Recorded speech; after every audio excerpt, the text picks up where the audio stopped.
Proprio un anno fa la madre di un tossicodipendente cosentino denunciò le vessazioni subite dal figlio, minacce e lesioni finalizzate ad ottenere somme di denaro da utilizzare per acquistare droga. Da questo episodio ha avuto origine l'operazione Sette Note, che oggi ha portato all'esecuzione di 8 misure cautelari nei confronti di persone molto giovani ritenute responsabili di diversi episodi di cessione di sostanze stupefacenti, in particolare cocaina e marijuana. È uno spaccato assolutamente complicato, difficile, una situazione che desta allarme.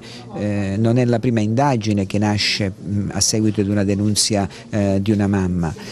Giovanissimi assuntori che si trasformano anche in spacciatori, che cercano di portare avanti un discorso abbastanza complicato di diffusione della sostanza sul territorio, che non hanno remore ad entrare all'interno di luoghi di cura per rifornire il loro cliente. Ecco, la Procura sta facendo tante indagini, ma il problema è un problema molto più complesso, è un problema di prevenzione, un problema sociale, un problema anche che riguarda chi ha il potere in questa città. Giovanissimi consumatori si trasformano in pusher, i quartieri di residenza diventano piazze di spaccio, la droga entra anche in una casa di cura, le pressioni sui debitori sempre più forti e in un caso si configura l'estorsione. Questo è lo spaccato emerso dalle intercettazioni telefoniche, dai pedinamenti agli appostamenti svolti durante le indagini. Sempre purtroppo assuntori giovani, questa è una caratteristica di questo territorio che comporta appunto che le istituzioni tutte